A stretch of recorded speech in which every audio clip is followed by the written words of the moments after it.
All right, well, thank you so much for being on, Cameron Behm. Goddamn. Yeah, I was really excited to have you on, man. I knew, like, of almost anyone that I knew I wanted to have on this show. I was looking for so many reasons to have you on. I was like, oh man, I just need to figure something to talk to Cameron about, because you're a really smart guy. You have really interesting perspectives, and you're really in the loop with a lot of things. Don't hype me up too much. Normal people. Okay, normal people is a weird word, but most normies. But most people I come across that just aren't in the loop with. So I'm so glad to have you on today. Thank you so much. I'm really excited to talk about it. But before we even get to that, I do have to clear something up that I said on my second show with Christine.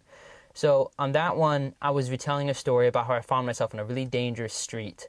And I recounted a story about a man who I thought was having a seizure on the street.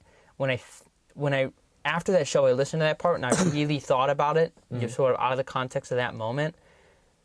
Later on, it's much more in line with someone who had taken too much of something and was sort of doing that ragdoll on the ground, not really in control of themselves. Yeah. It was much more of that and less like, oh, this was like a critical situation. Because listening back on it, I was thinking, like, you know, it really, I mean, it looked like he might have been,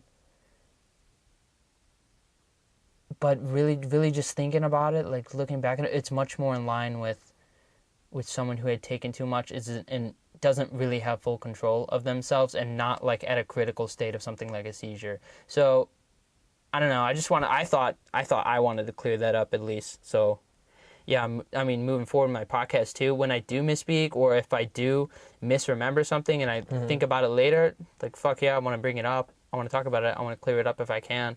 So yeah, thanks for letting me spiel all that out. I respect that. So before we begin, I have another question, another thing I want to point out. How many cups of water are in front of you? Well, including yours, or? No, not including mine. That one's for me. All right, 3. 3. Every single guest I have on drinks their water like 3 times over, 4 times over. Why have a so small... it's like fuck it. This time we got 3 cups. They're big as hell. Hopefully you don't drink it all, because I don't know why, man. I didn't think people drank that much water for this kind of thing, but they really do. Well, I'm a thirsty boy, so I'm glad you came prepared. For some reason, they drink it all. All right. Also, on the topic of critiquing story and storytelling, first question I want to ask you is, I wanted to bring it back to our story, because I don't know, I would feel like I didn't explore you enough, because not only are we talking about topics here, but I want to show you off in a sense. So this is sort of why I've created this podcast, IDEN, to give people a platform to talk, and at least if I think they're interesting. They don't have to be amazingly good people or anything like that. Well, I'm not amazingly good. If I think they're interesting, I think you have something important to say. So where did we meet? Tell me where we met. We met in kindergarten. That's right. How long ago? What year was that? I don't even know anymore. It's over 10 years. Jesus Christ. People ask me when I graduated high school. I'm like... Over 13 years. 14? I think it's something like 14 or 15. I don't know. 15. Yeah, people ask me, when did you graduate high school? What was your graduating year? I'm like, wasn't it 2016? Was it 2016? Holy fuck, it's about to be 2019. 2019? That's weird. Blade Runner? Yeah, all right, so listen. When we met, do you remember why we met? Dinosaurs. Yeah, of course. Dinosaurs. Right? You had this bright neon orange shirt, dinosaur t-shirt with a purple T-Rex who was also fucking neon. It was the most ugliest t-shirt I had ever seen. It would burn your eyeballs out of your socket if you saw it today. But I saw that t-shirt and I told myself, I gotta be friends with that kid because he likes dinosaurs and I love dinosaurs. And that brings me to the first film and concept I want to bring up with you today. I mean, the reason when I saw that t-shirt, I felt so immediately connected with you at that young age is because I'd recently found the movie Jurassic Park. And I thought, like, if we're going to talk about film, bro, we got to talk about Jurassic Park. That's so personal.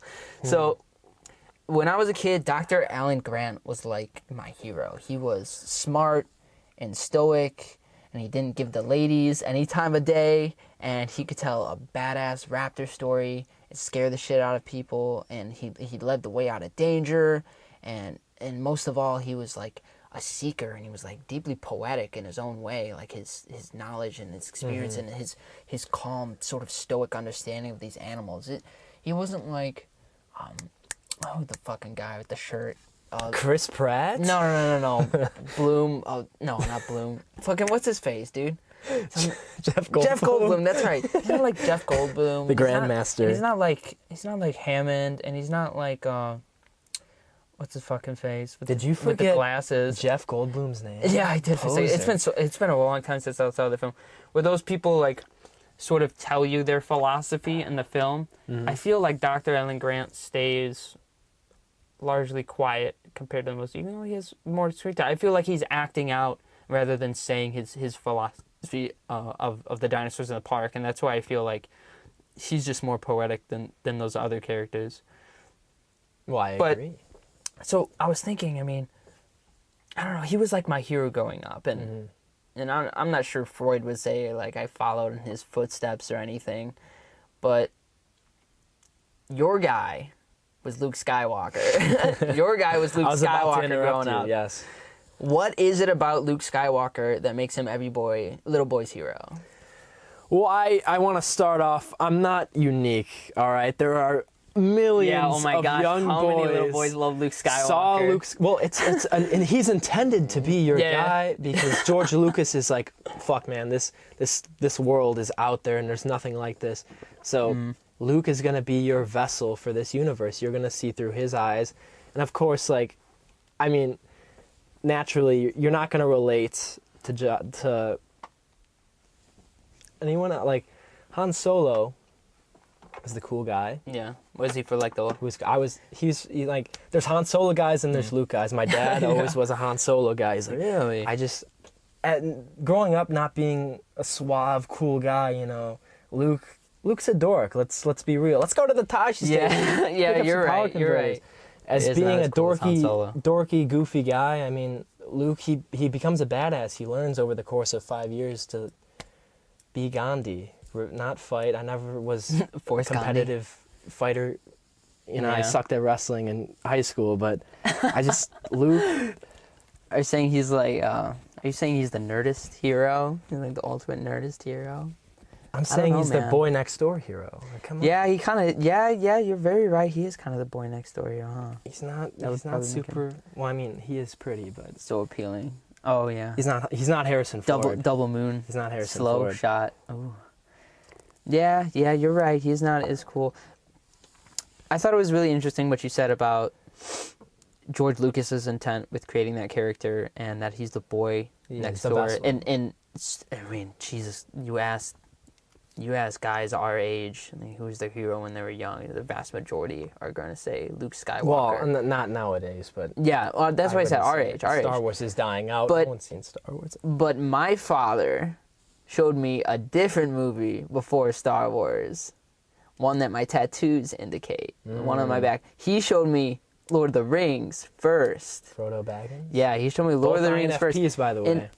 And honestly, and I might have even seen Star Wars before I saw Lord of the Rings, but I remember Lord of the Rings first.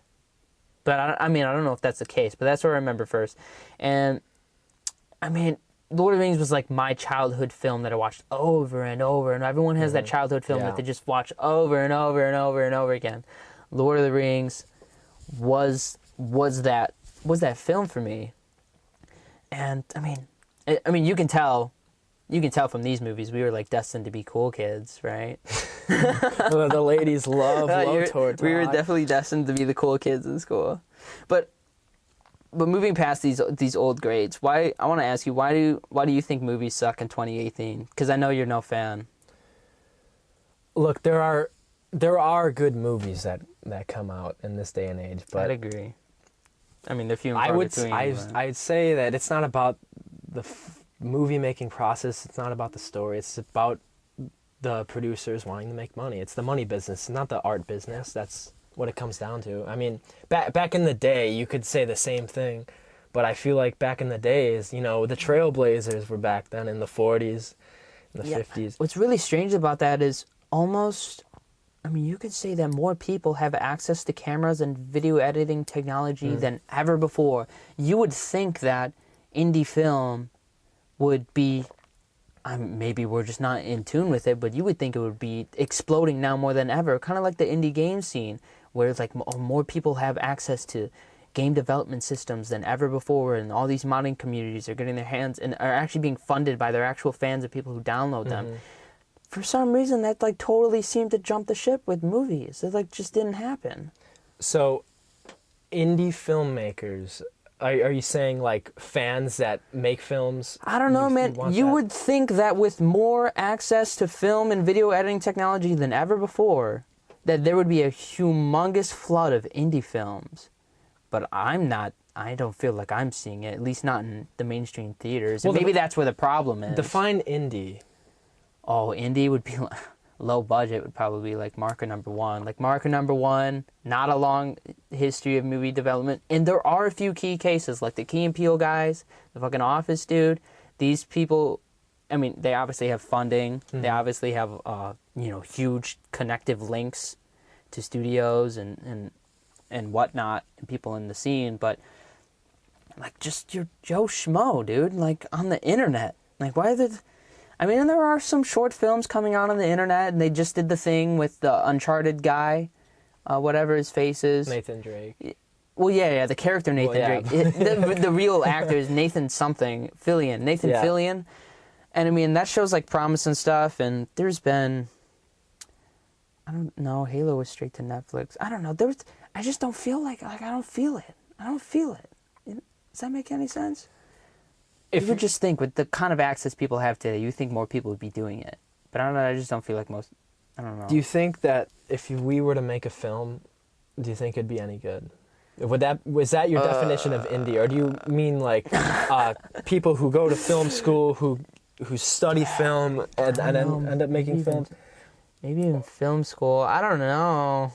That's such a hard. Are you? Because there are like a dozen. Even like if me or you, the lowest budget, lowest tier fucking filmmakers, picked up a fucking recorder, it would be shitty. And shot a movie in 1080p. It would be shitty. But like I would expect people to at least be doing it. And I don't know. I just haven't seen or heard. I don't know, dude. I just haven't heard about it. Well, have you seen Chronicle? That's considered. No, I don't think I've seen Chronicle. Now that we're being recorded, I forget the director's name. He was an indie director. He found footage film, cheaply made. He got noticed, got signed on Fantastic Four. Josh Trank. Oh. But you saw how that turned out. He had a vision for Fantastic Four, but Fox was like, "What the fuck are you doing?" They kind of fired him. They reshot it. He was fired from the Star Wars standalone. He was just a horrible asshole. Didn't know how to be a professional director, and they fired him. So maybe that movie did have one saving grace, which was the Doctor Doom scene. Well, that was his angle. He wanted to do a sci-fi horror, but Fox didn't want to do that. That was straight up like. Maybe even on par or better than the Spider-Man 2 Doc Ock scene. When he was Doc Ock. Dude, you remember when we were kids? When we were kids, yes. Do you remember how fucking awesome and terrifying that scene was? Holy shit, Don't compare Fan Four Stick with Sam Raimi's Spider-Man 2. That's unfair. Well, which is better? It's obvious. Which is better? Which is better? Sam Raimi, Yeah. Josh Trank. All right, so... bring it back to why did movies suck in 2018. Do you think it's just because we're older and we've seen a lot of movies? No, I honestly don't think so either. Well, back to my previous point, I think there's amazing movies that still come out today. I mean, for example, Blade Runner, La La Land, Logan. Yeah, that's true. There's a lot of movies. Hereditary blew my mind. That's on my. Have you seen The Witch? Blew my mind. I haven't seen The Witch. You would love The Witch. I even thought it was pretty good. I mean, until the last act. I think it is average. It was like. I think it's average, but when you think about the fucking horror film formula. That's why you need to see The Witch. People, that is why you need to see The Witch, my friend. 5 actors, put that on the list. 1 to 2 sets, movie. Just you flip the cost on that. It's fucking ridiculous, which is why ever since Paranormal Activity, that has been the formula for horror films for like almost a decade now. Well, no, you know what influenced Paranormal Activity? It was the original Blair Witch. Yeah, that's what started. Well, yeah, dude. Oh god, this is a huge rabbit hole. You ready? All right, so yeah, here's my theory. Here's my theory. So Blair Witch comes out, right? Yeah. It costs absolutely nothing to make. Mm-hmm. They flip it over like a fucking hamburger fucking patty, and the amount of money they got out of that was like a blinking light. The B movie horror is a humongous genre, which there are a lot of indie people Ed Wood, and a lot of people who are looking to make low budget films and flip them like hamburger patties and make a bunch of fucking money. And when you think about that formula, and when Paranormal Activity came out and did the same thing Blair Witch did, which was they had like 5 to 6 actors, they had like 1 to 2 sets. So all they had to do was rent out 1 to 2 model houses, right? Yeah. They only had to pay 5 or 6 actors. And then they flipped that movie into Paranormal Activity. Holy shit, they made so much money. Of course everybody is going to do the exact same thing and copy that and get that slice of the pie. I mean, I remember when Paranormal Activity came out, I saw it, I think 4 or 5 times in theaters. I went with tons of people. This person needs to see it, that person wanted to see it, and I kept going. And it was like this crazy new thing. No one fucking understood it then. But then after that came like The Conjuring, Sinister, Insidious, that one about the blind dude in the house. Like even that, and It Follows. I like that Follows. Yeah, I did too. All those films, and I mean, I like Sinister, and I like some of the Insidious films, and I've enjoyed some of the Conjuring films. Like they're not shit just because they're following this formula. But after 10 years, yes, I'm getting sick of it. I'm getting sick of 5 actors, and I'm getting sick of 1 to 2 houses and some paranormal or whatever the fuck being the movie, because I mean, they make so much money. They're never gonna stop doing it. Until they stop making money. They make so much fucking money off doing that formula. I have 2 words for you. Ed Wood. Have you ever heard of Ed Wood? I don't know. I'm not. He is considered to be one of the worst directors of all time. Whew. He was a director in the 40s, 50s, same time as Orson Welles. What's in the Room? Well, no, hold on. I save your thought, because this is going to connect to all right, that. I'll save my thought. Ed Wood was a director in the 40s, 50s. He made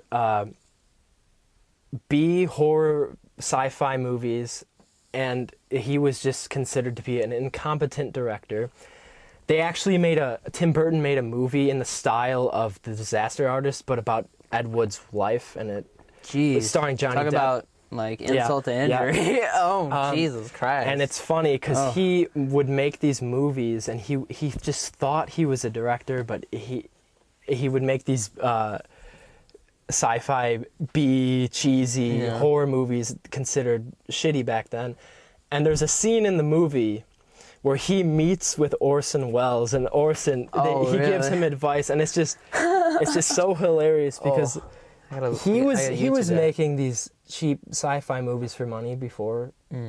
Orson Welles was? No, Ed Wood, but okay. I feel like the difference is he put his heart and soul into them, and I feel like most directors and producers nowadays don't give a rat's ass about what they make. Sony. That is a perfect segue into my next question, which is, do you think we're just too in touch with the elements of film? And I'm not saying that like we fully understand and comprehend the elements of film. We haven't, obviously me and you have never made a movie. No. But, you know, we've been critiquing movies in our own sort of dork circle for years. Pretentious. And we weigh movies against each other, and you know, we analyze you know, what constitutes good film versus why we did and didn't think a film worked, or what could have been done, changed, or what it means for their digital scene, let's say. Do you think we're just in too touch with the elements? Because I mean, I I know we are more than most people that I come in contact with. Just turn their brain off and watch a film. Like I'm almost like not capable of doing that anymore. I feel like because we are aware of the past of cinema. Yeah, right. Like we're weighing it. Most people like. And we watch all these reviews. We read these reviews. We kind of get a sense of what there's more to be said. And we already know what critics are gonna say. Yes. Yeah. Before, like, oh, I bet critics said this about it, or we could watch a film and then be like, I'm betting this is what most audience said about that film, and you could like go look it up and be mostly accurate. I feel like we view it as an art form, and mainly people who go see movies nowadays don't see it as an art form. Is that what you think? You think it's like an art form entertainment divide? Well, people who see movies nowadays, they don't look at it like I don't want to sound pretentious. Yeah, it could have always been that way. We've only been alive for a short time. I don't want to sound pretentious, but I just feel like your family, they don't. Well, maybe your dad. I don't know. Your dad's in the geek culture and he likes a lot of movies, but the average, a normal person who is outgoing. All right, film class. They're probably their personal passions and directions. Like I'm obviously generalizing. Would be far removed from probably artistic pursuits. Well, in high school film class, it drove me crazy because we were watching Pulp Fiction, and now of course Tarantino is a god. I worship him. Pulp Fiction is the coup de grace for me. It's on my Mount Rushmore of movies. Yes, this is a great. I'm really glad you brought that up because there's a whole host of questions I want to ask you about. Can certain film be critiqued? Do certain films have flaws? Is there a perfect film, which I don't think exists? But go on and tell your story because it has to do with Pulp Fiction. That question has to do with this Pulp Fiction story. And in film class senior year, I was so excited for everyone in the room to witness this art that I love on the screen. Like, I was just so excited. Like, I can't wait for these kids to be like... Yeah, right, to like show it to kids. You're like, this movie's going to blow not to sound minds. Pretentious, but I try not to be. I'm trying my hardest. But then people would be talking, making jokes, and it would just make me upset. It honestly, it made me so mad. It hurt your pride, huh? Like it hurt a part of me, man. Like hurt your pride. I spend my time like fucking worshiping this shit, man. Like, come on, like don't you just try something new? And during the Marcellus Wallace basement gimp scene, this guy got uncomfortable and walked out of the room. Like, really? It's like it's like I don't know. I was on Twitter the other day and I saw this girl who I will not name. She will not be named, but she said, "Man, I saw Pulp Fiction and it's a bad movie. It's overrated. It's too weird for me. Too weird? The weirdest people are the greatest artists, honey. What are you talking? What movies do you like? Too weird." There's a quote I know from a quote I know from T.J. Kirk, and it goes something along the lines of like I want my artist insane. I don't want my artist normal. Oh, I'm sorry. Like, Quentin Tarantino's too weird for you. He should try to tone down his filmmaking. That film created a genre. Overrated. Are you? Besides the point. It should have been a Transformers film is what it should have been. It created a genre, Pulp Fiction. It really did. In the 90s, it's one of the most influential films of all time. I'd have to agree. I think that's a perfect I don't think it puts the film above reproach. I personally understand why someone would think Pulp Fiction is confusing. I do, even though I don't. And we saw it when we were freshmen, man. Right. Maybe that just means we're leagues ahead of the game. But I could understand why someone would think... We saw it for the first time together, and it blew my mind. It blew right in this room, actually. Yep. It looked a lot different here, but it was in this room. I thought about it for days on end. Like, I couldn't believe... The TV was right here. It changed my perception about what a film could do and could be, and it just blew my mind, was that man. Film for a lot of people. Fuck Matrix. Matrix was that film for a lot of people Never got into it. Sorry. I don't know. Unpopular opinion. I don't know.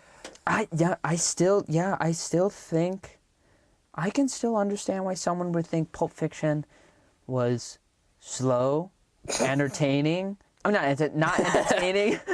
Not entertaining. My own opinion bleeding in here. But I could see why they would think it was confusing. I could see why they would think it's offensive.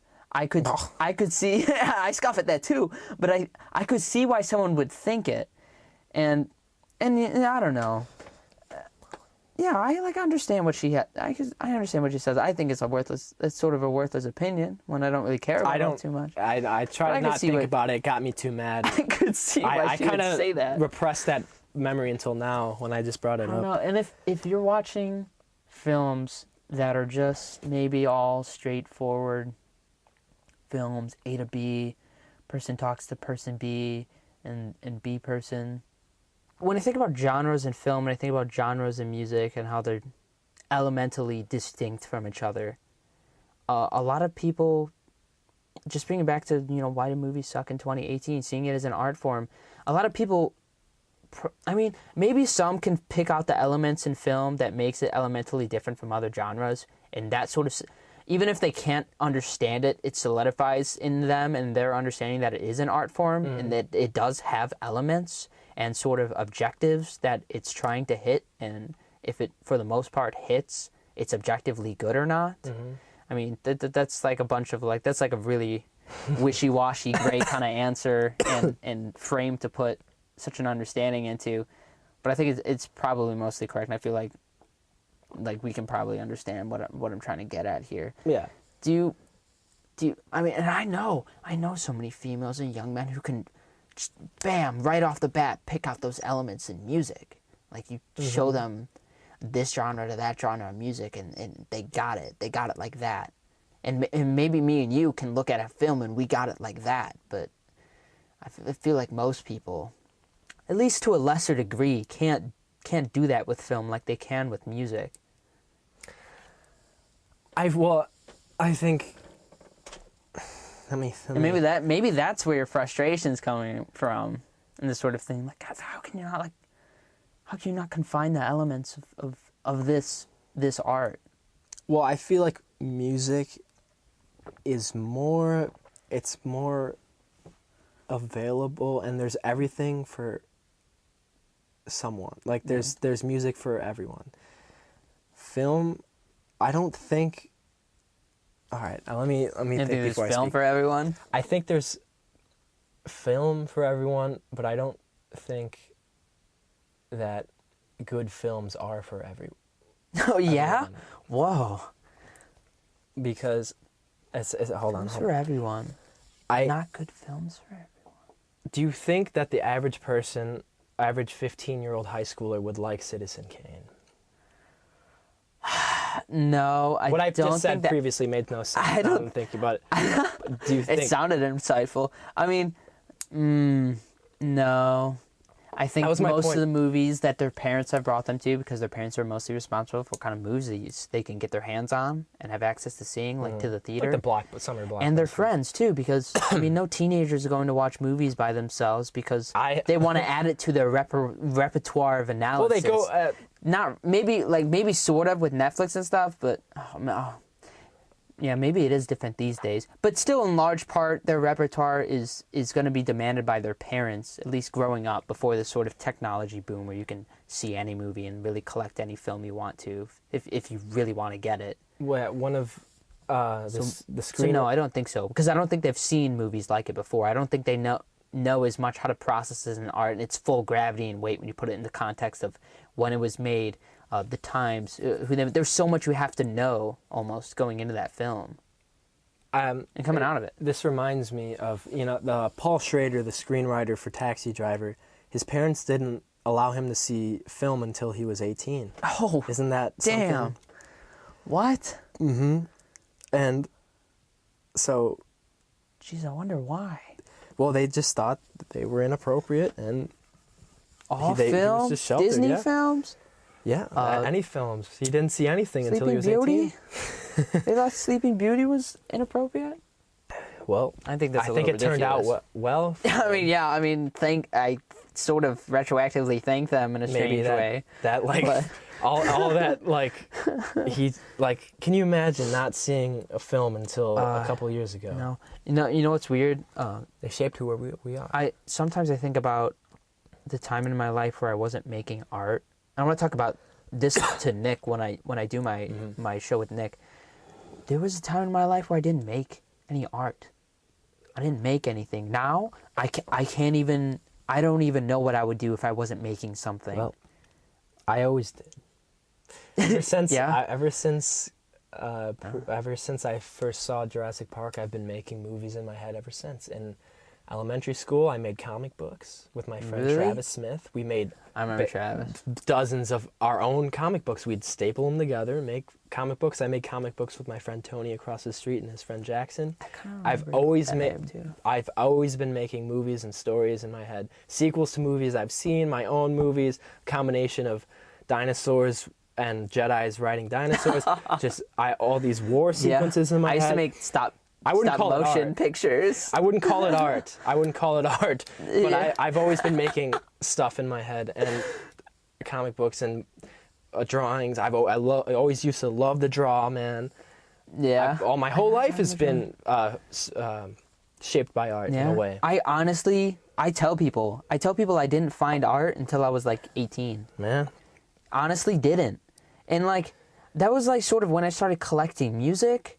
That's when I started listening to composers and certain artists and really tracking their space in art and their influence. When I started following directors, storytellers, writers, authors, and when I started, I mean, I don't know if I've told you this, but before I found photography, I tried like every fucking art form that was out there, because I just knew I had to express myself somehow, because I had a crazy story to tell, and I still have crazy stories to tell, stories I want to tell, and I just had no way to get it out of myself, and I just could not get the thoughts of these stories, and I started studying storytelling and stuff, and whoa, geez, when I fell into that hole, I'm still in it. Like, I don't know if I'll ever walk out of it. I think, oh geez, here's a huge hole. I just gave a presentation on this actually like 2 days ago in my duo class, which covers world literature and Western Civilization 1.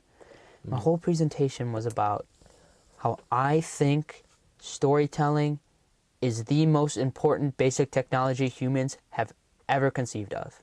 And I still think it very much is so. Because if you take away storytelling from a group of people, they have no way to compound knowledge. They don't. If you take away their writing, if you take away their books, if you take away their alphabet, their ability to read, their literacy, they literally fall into a dark age. Mm-hmm. And that happened to old Europe back in the day when the Romans pulled out of Britain and all the, I think it was the Germanic tribes up there and the old Scandinavian tribes. When they pulled out, when they would like go back down south in their longboats and whatnot, and when they would see the old architectures that the Romans had left in Britain, they had no idea how they got there. And when they broke, like aqueducts, they had no idea how to fix them because everyone forgot how to read. And no one saved any fucking books because they were useless then. Yeah. And arenas and stuff started being used as cattle pens. Like, they literally reversed in technology back into it. And that's why you have like things like the Middle Ages, the Dark Ages, where you have, they went from Romans to knights on horseback, just, I don't know, back to not like insane military formations and siege weapons, back to sort of just everything reversed. So my whole presentation was sort of fixed on that level of analysis. I think storytelling is the most important basic human technology ever. It is absolutely the large part of any amount of knowledge moving from one person to another. It absolutely is. And I definitely think most people don't realize that. And I feel like it's some grand truth I've just all of a sudden stepped on. I feel like I have to tell the world about it, which is one of the reasons I started this podcast. That was profound. I don't know. Yeah, it is pretty fucking profound. I honestly think so. I know I sound fat-headed right now, but like I'm really hyped on this idea, and I want to explore it more. Yeah, I think storytelling is so incredibly powerful. You think about who we are. Exactly. You think about what makes a person, what makes society, what makes progress. It's storytelling. You think about every story your family has ever told you, every story your friends have ever told you, everything your teacher has ever taught you. It's all storytelling. It's all it is. Everything you've ever learned from another person is probably almost storytelling. I don't know if it could go down to the basics of monkey see, monkey do. I'm not sure if that's storytelling, but everything audible, every complex idea from one person to another is storytelling. Like, it almost has to be. So if you take that away, yeah, the world literally forgets technology, culture, and morality. So yeah, I think this needs to be recognized. And I don't know why I was never fucking taught that in school. Maybe it just wasn't important enough in English class or history class. But it's always there. It's like always apparent. And that's the crazy thing about true, profound knowledge, like universal truth. It's always just like right there in front of your face. And you've almost been acting to it your entire life. But you had just no way to distill the idea. Like you knew it, but you like had no way to conjure it into sayable reality, like between me and you, storytelling like this. Well, I feel like storytelling, it teaches us the greatest lessons of them all. I mean, it absolutely does. It has to, because it tells the most important complex ideas that make us work together and succeed.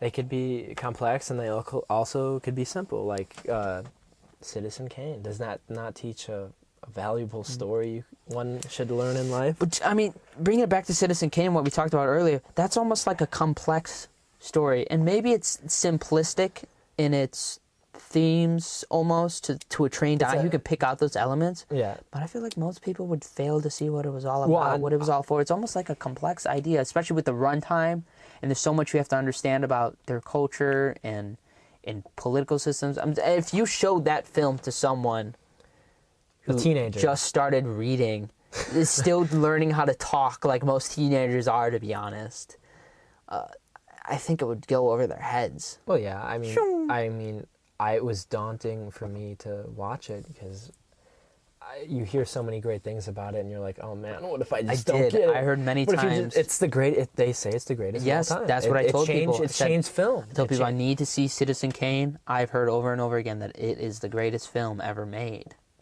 I'm not sure if it is, but I don't think there is. I could see why people would say that, and I think in terms it earns it. In technical aspects, it editing, man, nonlinear storytelling. It was the first to do that. It was the first. It just they pulled off all those goofy. When was it made? Do you know when it was made? 1941. It pulled off all those goofy 1941 special effects off really well, yeah. like the painted backgrounds and whatnot. You know what I'm talking about. Pulled those off pretty well too. Black and white really complimented that film. Those films, man. I think we've seen the end of these trailblazing films. I really do. I think all the best that's been made is the best that there will ever be, I think. You think so? Mm-hmm. Maybe. I don't know. It's so easy to look back. It's like looking at old music, like the Beatles. Do you think there will be Jackson, a new group that'll change everything? I don't know. It's really just whatever falls into history. Do you think it's Greta Van Fleet? What people carry along with them through their stories, that's going to be the folding. That's going to be the parameters of reflection and being in that art is what it's going to be. And that's a perfect segue into the last sort of the ending questions about this movie scene in 2018. Quib, I want to ask you. Do you think cinematography died? It's almost... No. I don't think so. Because I feel like it's almost what you just said. I think it didn't... There will always be great films, Corey. There will always be amazing films. You just don't think... There will never be that... There will never be another Citizen Kane. There will never be another Star Wars. You don't think so? There will never be another Les Samurai. Not the same. Not the same. There will never be another. They'll be different. They'll be their own things. It's just keep your eye out, because this is like the same problem that people like Brandon don't see in metal. They're like, there will never be good metal bands ever again. There will never be good punk bands ever again. And then what I tell him, you stopped listening. You stopped listening. Of course there's no more good metal bands. Of course there's no good punk bands. All these fucking people decided to stop where they were and decided to not move forward. Decided to not explore the new art, support new bands. I guarantee you there's fucking new bands out there Brandon would like. Do you think But if he's never going to look for them, he's never going to find them. And if I never watch shitty films in present day, I'm never going to find the diamonds in the rough, goddammit. You have a point, but I just feel like in the 40s, the 50s, his film was... It was new. Fresh. It was new. It was fresh. You're and right. I think that those innovative, those trend-setting ideas there'll never be another big, just tour de force.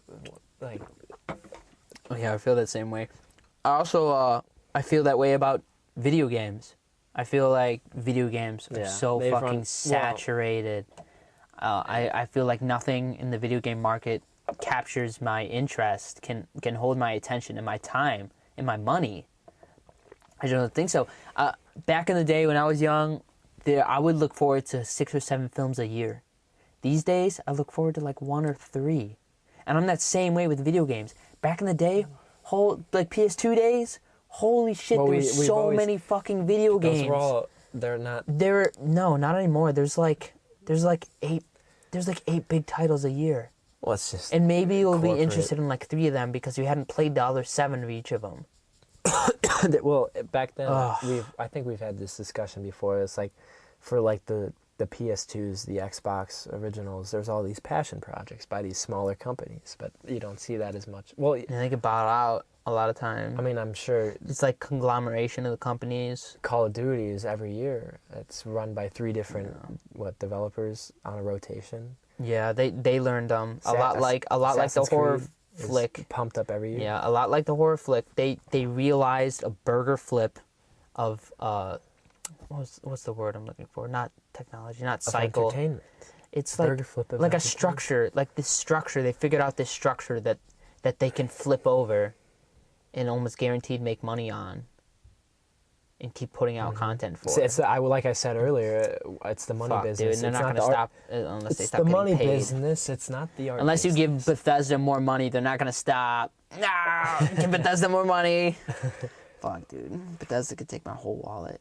I cannot wait for Elder Scrolls 6. I'm going to be maybe 23 or 4 when it comes out. What makes them better than any other company?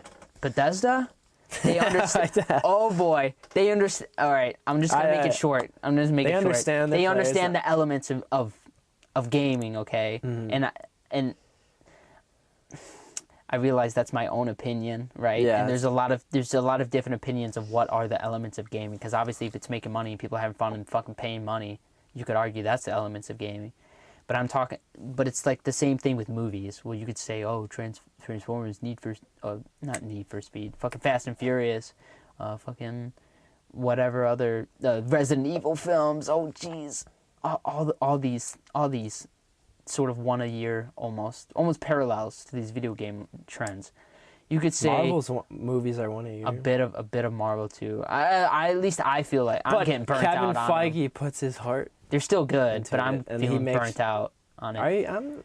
But I didn't see Venom. But this big, besides the point. With this supposed to. Oh jeez, I can't. This is supposed to be a short answer. Yeah. I've gone so long.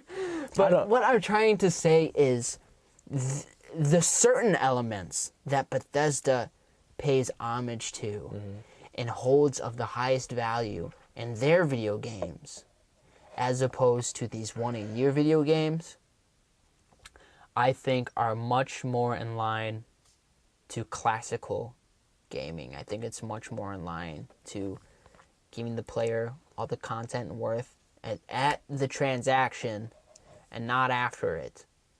And I think there's so much more community and so much more worth for your dollar. They put like real, true passion into their projects, and it shows. And they're not a public company, so they don't fucking take lobbyists. They're not getting bought out.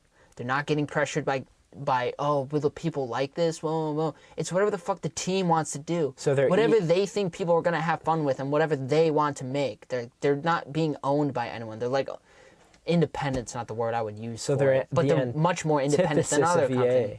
Yes, and what I'm saying is, I just think the elements that they pay homage to, just fuck, dude. Saying they're beautiful is a weird way to put it, but.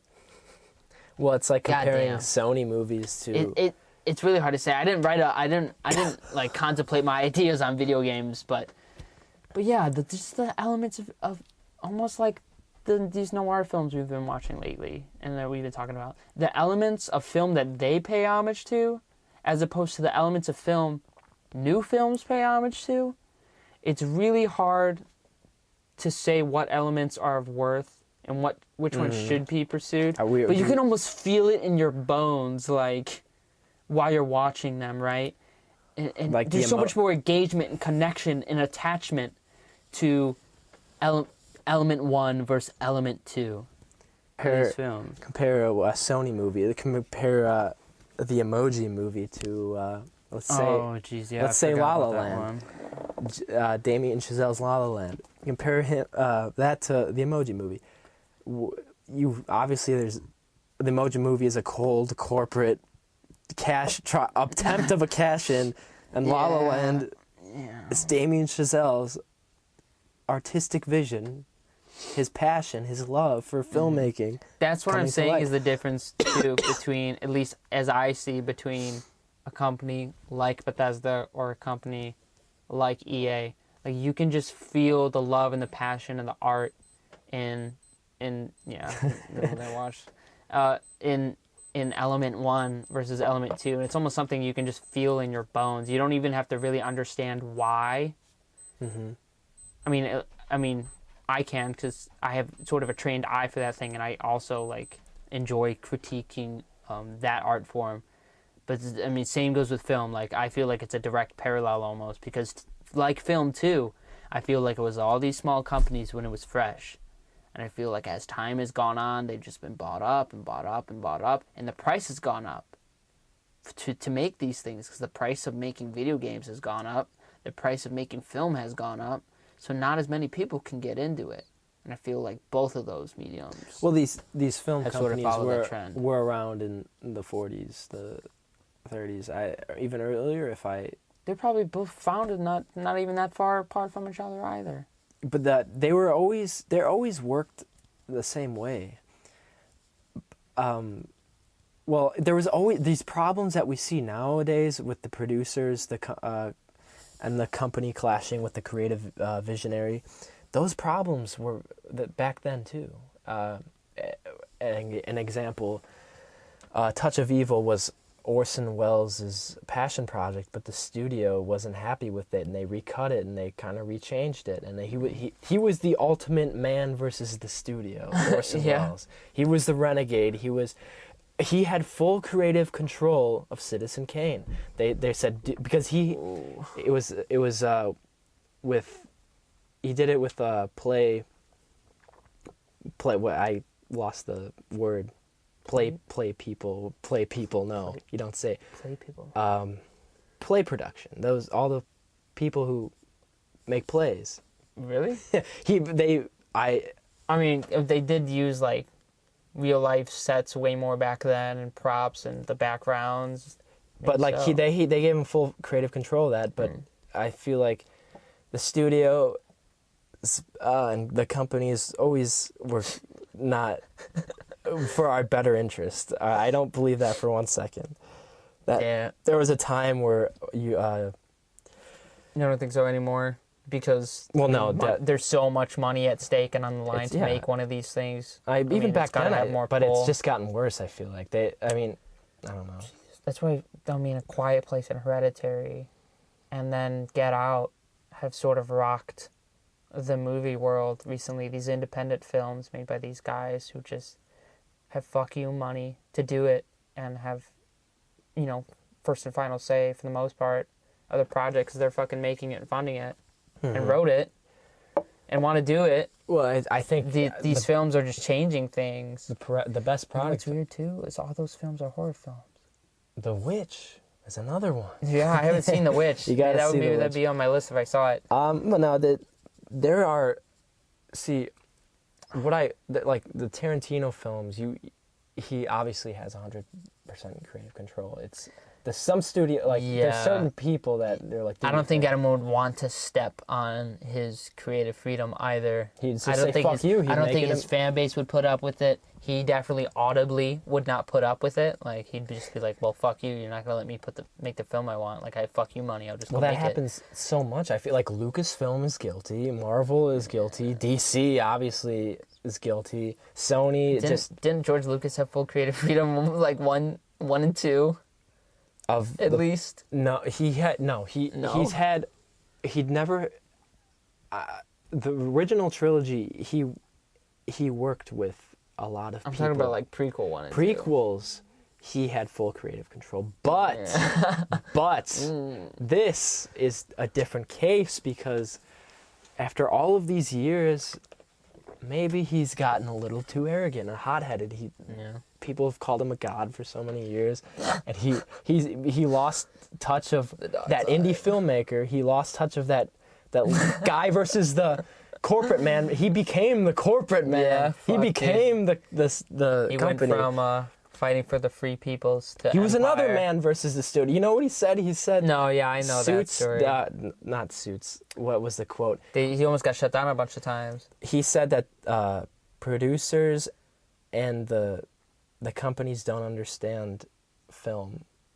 Yeah. He was another Orson Well, Welles they're in archetype. the business of making money, not Yeah. really art. Orson So Welles I wouldn't be surprised.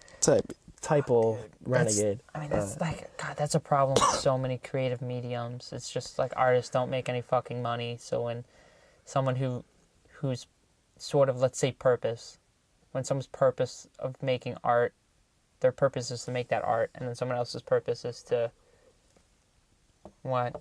gain wealth, gain prestige for their company. I don't know. It's funny. Put food on their fucking table. I was taking. That's just a whole different purpose. It's a different dynamic. That's different passions. That's putting your mind, your effort, all your computing power into a different pursuit. I mean, I was. It's funny that we're talking about this because I was taking a political stance those. Oh yeah, graph, like a. Yeah. They a have test on the internet. Four squares and 4 quadrants. Political compass. Test. Yeah. One of the questions was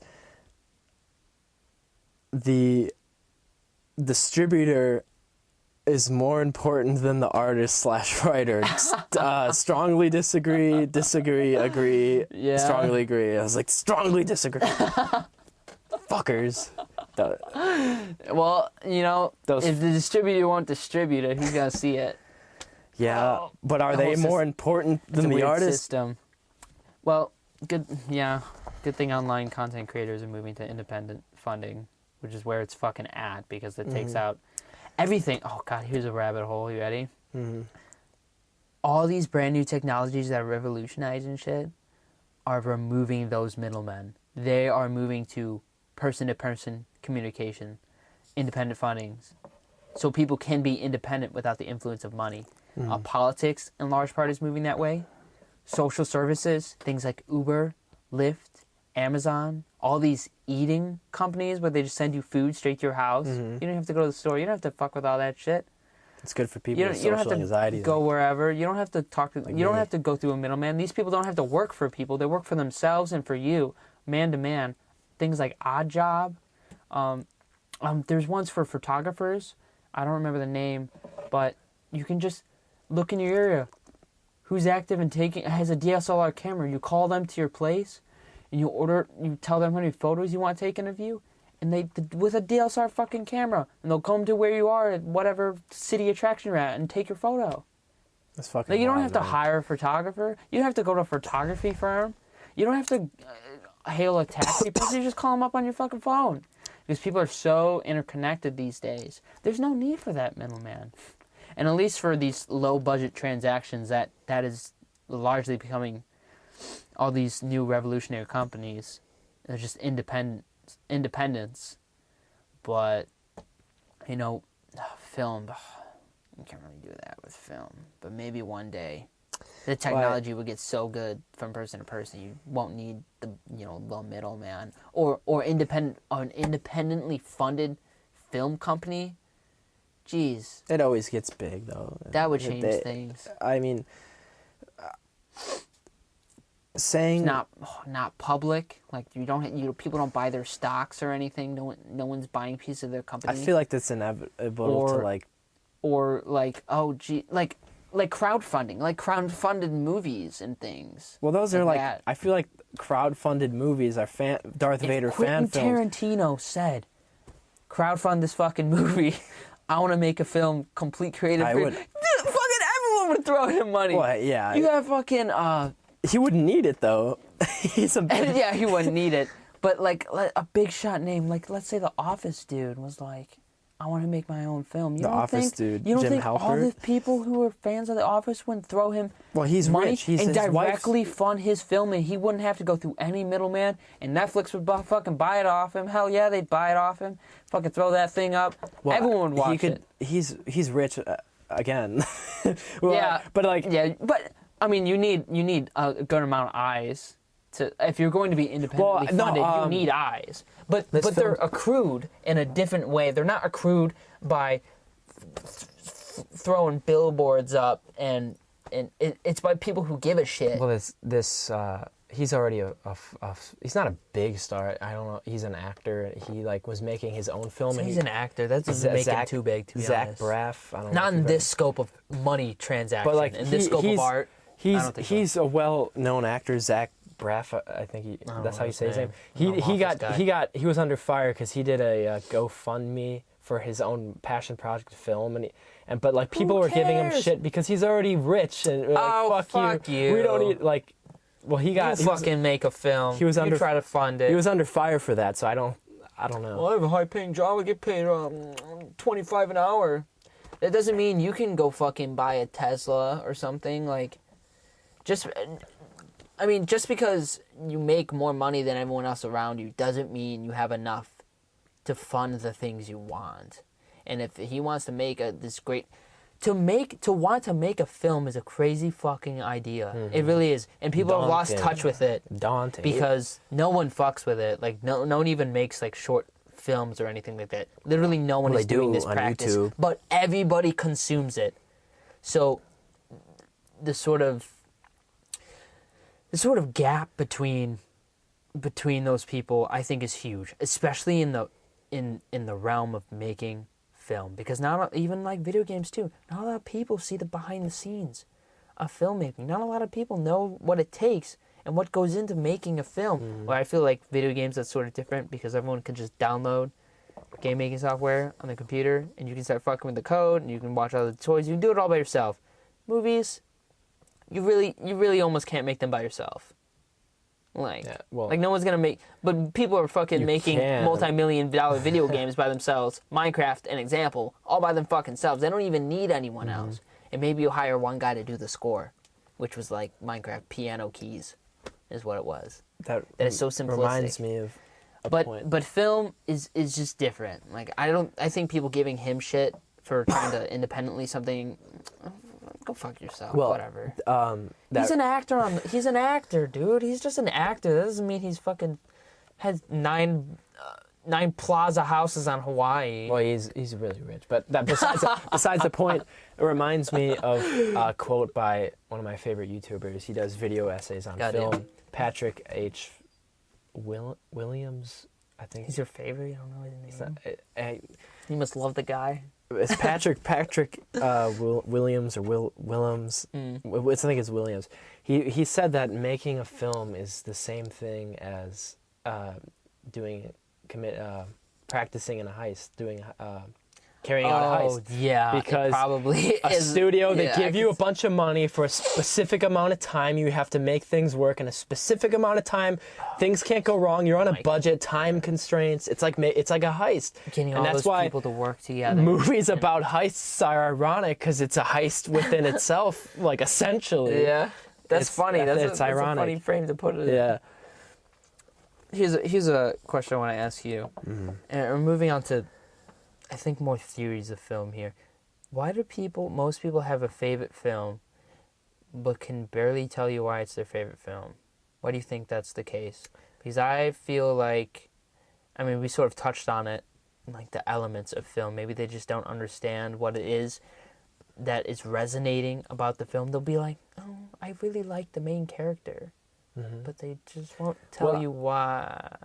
Or maybe they don't even know why. I'm guilty of this, They're Corey just like, Gul. In speech class last year, I did a presentation on how I love Star Wars. I love Star Wars so much. And the teacher goes, well, why do you love it? In front of everyone. And I couldn't come up with an answer. And I just, honestly, to tell you the truth, it's just, I don't know. Like I don't know. I don't. You fucking I know, but like there's something more deeper, more profound going on. Like why it connects with me. We could do a whole show about why Star Wars resonates with you and the elements of Star Wars that resonate. I don't have a simple answer. There's many categories of the action's cool. I love the characters. I love the mythological allegories. Most people could not name that stuff. To be like, but like I just like say when someone asks me, cool, the action's cool, the main character is like. When someone asks me why I like pro wrestling, I don't have an answer. But maybe you don't understand wrestling enough to have a good answer. I don't understand wrestling. I'm a mark, baby. Do most people just not understand film enough to have? I mean, saying what's a good answer and what's not is a little arbitrary, but I don't feel like it's I feel like most of the time the general population doesn't understand film. I wouldn't say I'm an expert on film. I don't think I understand it to like. I don't understand it because I'm not with my pinky up. I'm not a filmmaker. I don't understand film. I maybe have a better grasp of. Couldn't stay humble. I have a better. Choking on water. I have a better grasp on what it is than non-film fans. I'd say, but I'm not. I don't. This mic. I don't. I think the general person doesn't care, and I feel like we care, and that's why we have a little bit more of a better understanding. Maybe. I mean, I don't. That makes me wish I like understood music theory and whatnot. But I'm really honestly, you know me. I have my fingers in way too many pies, dude. Renaissance. I have no fucking time. Renaissance goal. I have no fucking Renaissance. I have no fucking time. Yeah, it's true. It really is. I'm the jack of all trades. Fucking stick my finger a little bit at every single pie. I don't have any more fingers, dude. I cannot get into like. I'm already way too into collecting music as it is. It's just, it's too much. I don't have the time. Everyone's got the time. I don't think I have the time. So most people never really get out of the rut of their favorite film, and they'll have that childhood film too, where they're like, oh, I watched that film over and over and over when I was young, and that sort of makes sense, right? We all understand. Everyone can connect that, but they still won't know why. They won't know how to answer the question. Why aren't they able to answer that question? Why does this suck so much for you and me? That they don't know why they like. Right. It's like hard to establish a film talk repertoire. It's like, people give you weird looks. I care so much. I like, for the listeners out there, I'm no expert on film. Like I stated, I don't claim to be you know more than me. I'm on a higher plane than anyone else. I don't believe that, but I just feel like I enjoy it more, and I feel like we love it. I feel like people who have their favorite movies, but they don't love film as an art form. We love it as an art form, and we're more passionate about it. I feel like that's why. Yeah, I'm glad we distilled that, and we've touched upon it a few times. So I'll move on from those kind of questions. And I mean, you already know my theory on storytelling. Here's something else I wanted to bring up, bringing it back to my theory on storytelling, which is something I want to further build, further explore. Which, I mean, you can just tell from a look around this room, I'm sort of into the craft of storytelling at the moment and exploring it. Mm-hmm. If you asked a child, how do you change the world? First, you get like some super bum-kiss answer. But after like answer number 5, I don't know if they'd be wise enough to say, but they would say something that I would think would probably loosely translate to tell a story. Tell a good story. I think that does actually change the fucking world. And when people say, oh, one man can change the world, one person can change the world, how do they fucking do that every single time? When you think about like one man who changed the world, MLK, Gandhi, obviously some of history's worst examples, but not them, but I'm talking about other people. There's also history's worst examples. They're just the best ones. Like changing the world isn't always a good thing, but how do they change the world? It's almost always they're telling a story. Yeah. It's of some sort. They're living it. Stories come they're with imbuing lessons. Lessons are stories. Yeah, it's like everything people do too is like the narrative of life and history. And that was another part of my presentation. And all history is based off storytelling too. God damn it! Without storytelling, you wouldn't have history. Well, yeah, people would stop compounding knowledge. Star Wars is based off of Vietnam. It's an allegory. Yeah, the original trilogy, the Empire is the United States, and the Viet Cong are the rebels. There's this quote I used in my presentation. It was, "We all experience reality in real time, but we can only relay the experience secondhand." Mm-hmm. And I thought that was so interesting, profound. It was right at the beginning, because what it's essentially saying is only through a medium can we, at least as of right now, share complex ideas. Maybe when Neuralink comes out and we can link our brains together. I think Elon Musk's the one doing that. I don't remember. But maybe when that happens, we can just use pictures and symbols to there's like Star Trek episodes even about it, to fucking relay complex ideas, and we won't have to talk anymore. But until then, we gotta tell stories, we gotta use the alphabet, and we gotta talk. Everyone's gotta fucking keep talking to each other. It's just the way it is. Well, I feel like I think so many people are missing that. I feel like a filmmaker, that knowledge, their best way of communicating is obviously through film. Like, they have these crazy ideas. They have these wonderful, stupid, awesome, just out there ideas they just want to tell people, but you got to put it in the form of film. Another thing I brought up in my presentation was these stories is they help people, if they're fiction or not, they help people reflect on the most begging and biggest questions their lives have to offer, their society has to offer, the most pressing of questions to them, usually to the people around them. And that's really good for people. It's really good for people to do that and to understand what's going on there. But it can also be weaponized if they don't understand it. And one of the key examples in history was Caesar in Rome. I mean, if you know anything about Caesar, you know, like... From Planet of the Apes, right? No, from Fallout New Vegas. Now, Caesar, yeah. Some people think he was good for Rome, some people think he was bad for Rome. But Rome great again. He knew how to weaponize the heroic ideal of his age, and he knew how to weaponize the sort of mystic perception of himself, and he did it through advertising and propaganda and storytelling. His statues would, he'd be a young, healthy man, and he'd put his face on all the coins. Think about like Trump or Kane sort of shit. Yeah. He gave himself all these crazy titles that he just made up for himself so he could be long remembered, and he was, and everyone all these empires after Rome wanted to be like Rome because Rome was so idealized and so mythical and so fucking awesome. Why, I feel like And they funded works of art too, like many of the great poems from their day and ages. They funded the poets to write them because otherwise they wouldn't be able to. They just wouldn't have the money. So obviously the poets put them in good light and wrote good things about them and wrote good things about their age.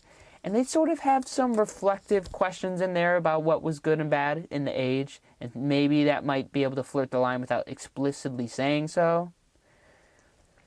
But they knew how to weaponize sort of the zeitgeist of storytelling in their culture like no one had before. And I'm still studying that and still trying to dive into that further. But I think it's just so fucking interesting. It is interesting. I feel like, I mean, storytelling gives people hope.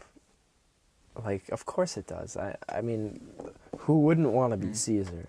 Back in... Well, he made it that way. Yeah. He made it so who wouldn't want to be Caesar? I mean, a lot of people wouldn't. Well, it's the same thing with a little boy. Wasn't the best dude. A little boy looking up to Superman. Like, you want to be a hero. You want to be... That's sort of what the class is about, too. It's an idea of explaining. Heroes are something in, like, the zeitgeist of people, the heroic ideal that people are striving to be. Like, what does it mean to live a good life? That's something everyone is looking for. What? And why movies almost always resonate with the viewer. What about when a hero fails?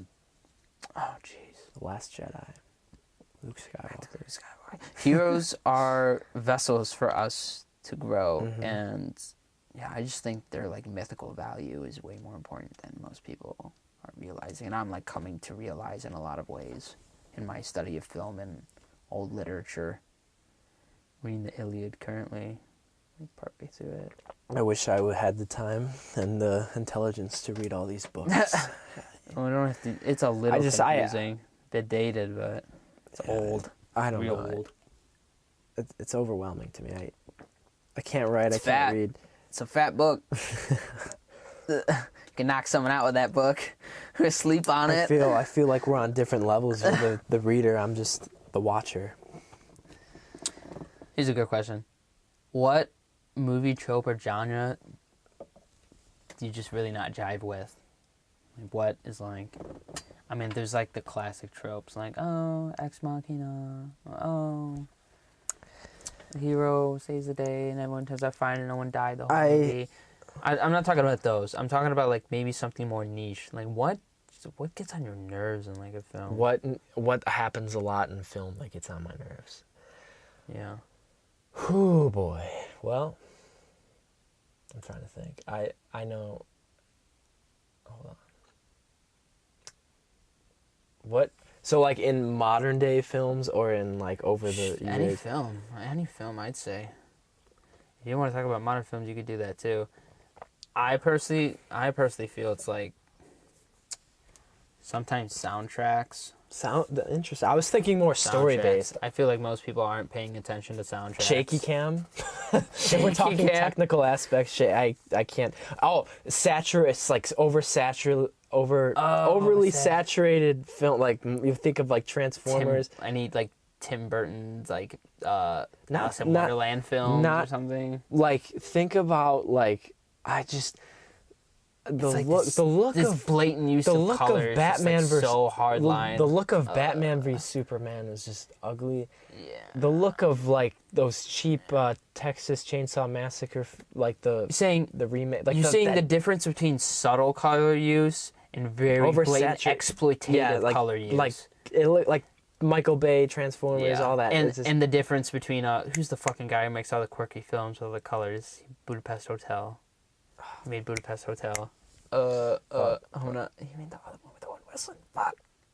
Oh, I can't remember his name. Think of his name. I know you know the guy I'm talking about, though. Yes. It's like the very subtle use of color, almost. And yeah, he uses it to comedic effect and whatnot, but it's still subtle. And it makes it work, right? Well, you know what the best use of color in film is? Vertigo, Alfred Hitchcock. Yeah. That's the best use of color in film by far, I would say. You should have showed me that film later on in my my noir journey. I'd say it's a neo-noir. Yeah, I think I would have been able to appreciate it enjoy it more. Yeah, you didn't understand it. Yeah, I mean, I sort of understand the themes more these days. I'm joking, but and what it. Yeah, I know. And what it. Hey, how much water did you go through so far? One cup. Well, I don't know why I was switching around the cups, but two cups and I have a little bit left in my because I'm trying to weigh out how much I'm gonna need for Nick tomorrow morning.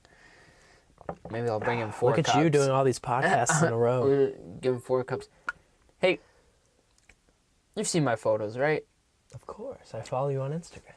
I'm gonna ask Nick this too. What do you think is the story I'm telling through those photos? a lonely man looking at the world through his eyes. Yeah, that's very who poetic. watches a lot of cyber noir movies. You give me a lot of credit. I cannot wait to hear what he's gonna say about it. Like, oh jeez, oh god, I don't know. I wonder if. I'm sure he'll be something I totally don't expect. I'm just like, yeah, man. I'm sure he'll be a great guest, but I mean, you're looking at the best IDEN guest right here. Like, come on. Oh, oof. Can't wait to read that piece I gave you too. Well, was that? Did you mean to say that in front of the Yeah, camera? no, it's fine. Was it just? No, I don't mind. Yeah, I write. I write. Yeah, I was thinking about, instead of starting another long sort of project, even though that's not too long of a project, it's like 20,000 words. Before starting my next long project, I was thinking about maybe jumping into poetry, just something short that could do sort of spare time and not. It Like doesn't have slam to poetry? No. It doesn't have to be some great big plan of a project. It's just something small, like... I don't know. I'm so fucking busy these days. I don't even have time to take photos. I mean, you saw that too. I wrote on there. Everything's just too fucking busy right now. I'm doing way too much. I don't even have time to make photos. Like, I'm editing all these old photos I didn't have the skill back in the day to edit, and I'm just fixing them up and posting them. You're honing your craft. I don't know. Nick told me my photos were awesome. I'm like, I don't know if I believe you. Because I looked at his photos. That's why. And he's doing like Richard's kind of like studio actor sort of photography. Not like studio, right? But like, it's like clearly like staged. It has like a very like objectively good film sort of production to it. Well, my photos are so fucking chaotic and so random and discombobulated as I am, and they're also jack of all trades. Like, my fingers are in all the pies. God damn it! So I'm everywhere and nowhere at all. Like, enigmatic. And he says like, oh wow, your photos are amazing. You post every day and blah blah blah. And I'm just like, I mean, I don't know if I'd say they're all amazing, but it's sort of sacrificing like quality versus quantity. I do more than most other photographers, I'd say so. But I think my quality is good enough where I can get away with a lot of that. Like, I do think I have talent. Yeah, I do think I'm pretty fucking good, and I do think that I stretch that art in different ways than most people around this town can, because I go all these crazy places by myself. I put the time in, I put the work in, and I make pictures that no one else around here is making, that no one's ever seen before. And so I give myself some credit, but I don't know. I still compare my whole repertoire of 2 years to his like 30 photos that are all like really clean cut and look like a good collection together. I'm like, I bite my finger. I'm like, I don't know if I'm that good. Maybe I'm just too critical against myself. Well, I mean, every artist has to be. Every person who ever creates something has to be critical. I mean, I don't know. I love my own art, but I also I'm also like the hardest on it. Like, I think if I became an artist in any capacity, I would never love my own quotations art.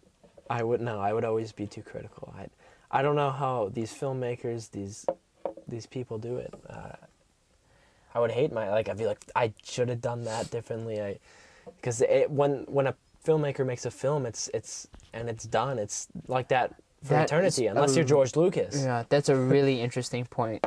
I just got a sort of like a brain blast idea when you were talking right there. When I look at my art from 2 years ago, I was like, bleh. Oh God, I can't believe I thought that. I thought that was fucking amazing then. Yeah, you're always learning. And then, I mean, if you make a film and you put 6 months of time into it, 2 years. 3 years. 2 years or 3 years. And, oh, geez, you look at that like 8 years later. Oh, Lord. Well, I mean, George Lucas, Exhibit A, what he did, he changed everything. He went back and edited it. But no, that's how you did it. Man, I'm not even. It would be weird. I'm not going to start this special edition rabbit hole right now. That's not the time for that. Yeah, it's got to be hard. I've said already. It's gotta be hard. Everything about that. I've needed this. If I keep doing this podcast work, I'll probably look at like this episode way down the line and just be like, oh my gosh, I'm so young and stupid. I barely know how to talk into a mic. I'll have real mics in the future, with real boom mics that you just swing around and put close to your face. How many people do you think? Headphones. I don't have any of that shit right now. How many people do you think are gonna watch this? I'll be in a fucking studio in my room. This? Oh, geez. IDEN's at a really interesting point. How many viewers? So where IDEN is right now is I'm still at the phase where I'm building up the first few episodes and trying to really get the craft down. And if I can get this MCC Student Body President episode out, that's gonna, I can draw in some real attention, and that makes my market way larger because anyone who goes to MCC would be interested in that, right? So I can grab almost anyone who I come in contact with in this town and grab their attention. So, I'm trying to build this platform, and I'm trying to, market myself, build a name for myself, and get more people connected to this art form and what I'm trying to do here in the stories I'm trying to share to others that I think have value and worth. And through Project IDEN, through that, in this episode, if I just, working out all the kinks and getting interesting guests on, as soon as I start getting that down and start getting that into a good practice, then I can start attracting more people in. But I think it's sort of unfair at the moment to be like, oh, how many viewers do you have? Because really, I'm not sharing it all with too many people. I'm not posting about it too much to the people who do follow me. So yeah, I haven't really seen. Yeah, so not a lot of people know about it yet. But as soon as I get it to a sort of a state where I can show it to people, and it's not the first 2 episodes that are junky and some of the editing's a little wonky and oh, we got distracted by the cats or we ran out of water and or something, right? When I get it to a good flow and I don't have to worry about as many things, and I can just fucking show it to people and show it to what it is, right? And I can send it to, here's a huge thing too, I need it to be in a form where I can send it to people to ask them to be on. Yeah. And I really needed the 3rd episode for that, because that was when I really got it down, at least in comparison to the first 2 episodes. I felt like the 3rd episode, I really hit it home. It was super constructive, really interesting character. I really need that episode. Once that comes out, I'm going to tell everyone about this thing and start getting people on, get the fucking ball rolling. Oh, so when it's big, all the big... I just need the ball rolling first.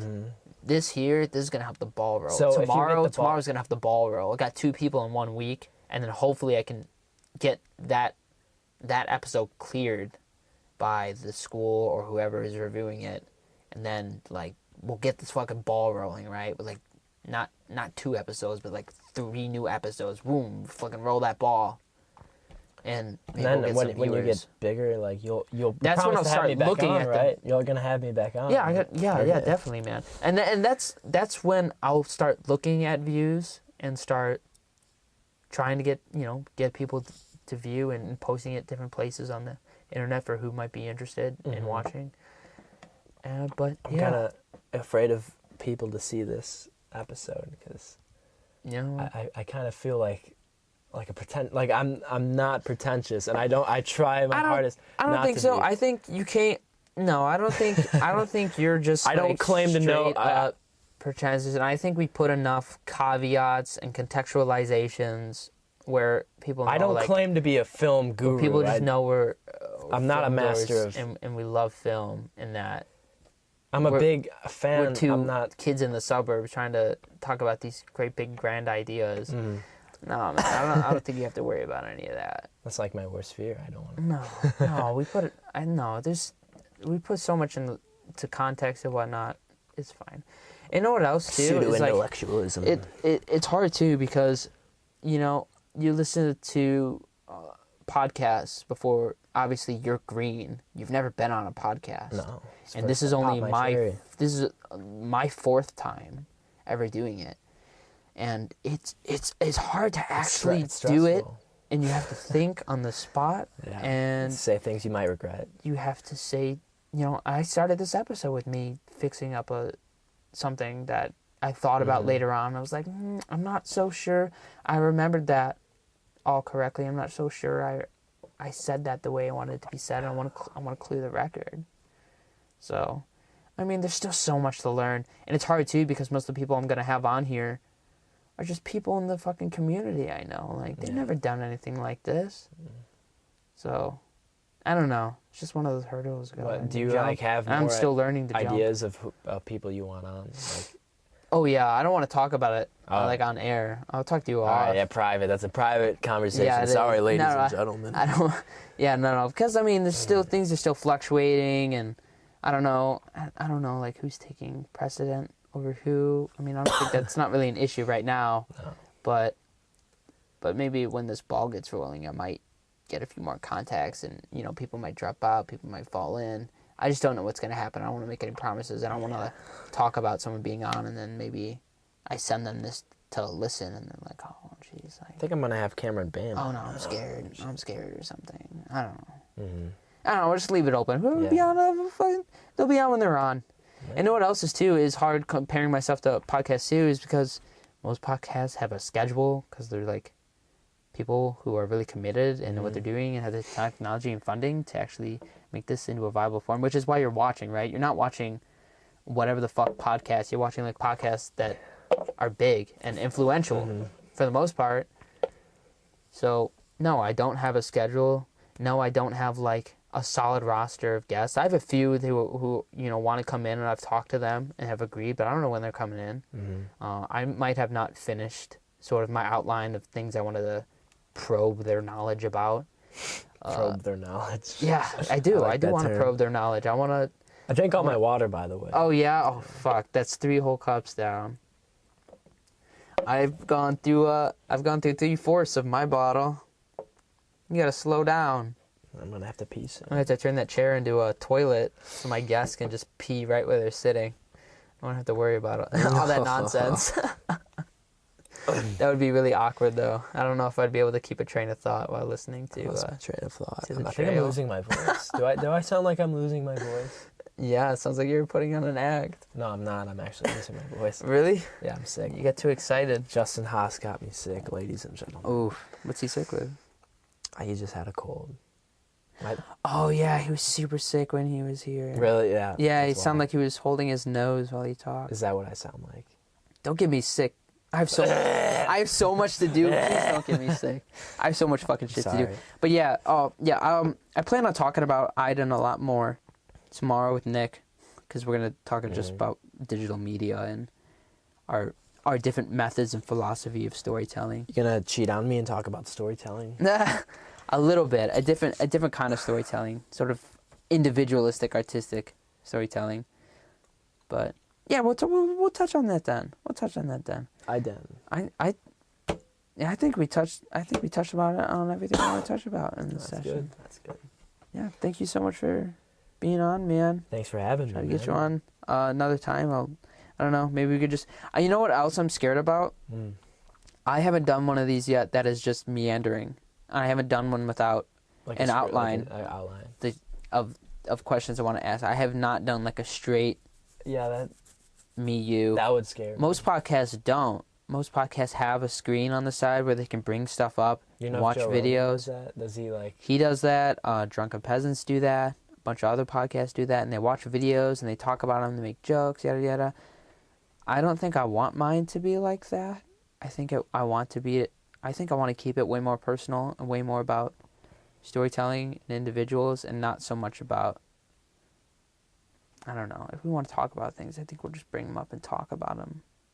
I don't think I mean, I could probably do it with the TV literally right here at the end of the table. But I don't think I want to be fucking with the mouse. Like, they usually have, like, assistants or one of the guys on the roster to do that for them. I don't have that. I think you'll find your groove. Yeah, so I haven't done, like, one of those meandering things. If I had you on again, it might be, like, the first one. Because, I mean, me and you, we can just talk. It's really natural. Well, thank you. But I don't think I would have a guest on who I didn't know what we were going to discuss. That gives me anxiety. That gives me a lot of anxiety. I'm not sure if I'm ready for that. I'd probably test the waters with you or one of the other guys first.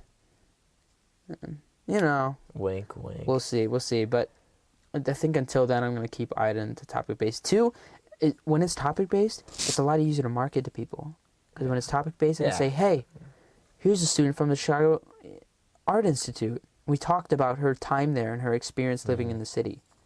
And I can put that on the description and title, and I can throw it at that market of people who might want to listen to that or might be interested in that or from her town or know her or whatever, right?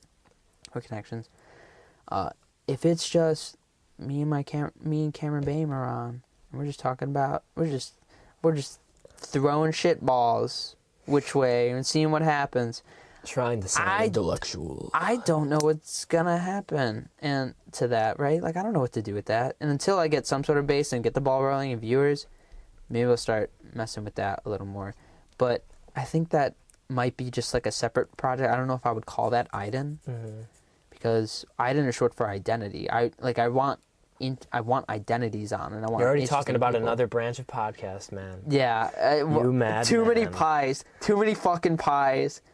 My fingers in all of them. It just never ends. It's never gonna end. You see the pile of books? I haven't read half of those. Oh God. Oh God, I'm never gonna finish. I'm gonna be 30 years old when I finish that. You're like the king of starting things and never finishing. J.J. Abrams of Huntley. I finished that. God damn it! I'm about to finish school. I'm gonna. I'll finish school. I finished at least in part. I've at least started this podcast, and like I thought I never would. I thought I'd never do this thing. I'm glad you did. It's October now. I thought about doing this, and I bought this equipment, like the lavalier mics, in January. Wow.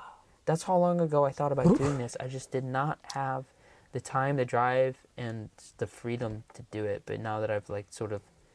Now that you're not working at 2 in the morning? Yeah, I'm not working at 2 in the morning. I'm not struggling in school. And I've sort of like expressed a lot of what I want to express through photography and so found a better place for myself. I feel like I'm finally ready, experienced enough to carry a project like this and carry a vision like this. So thanks for letting me just fucking rant. Oh, yeah. rant about my project. It is your show. Yeah, man. You're promoting yourself. I'm hyped on it. Thank you for being a part of it. Thank you for having me. It might keep going. It might not.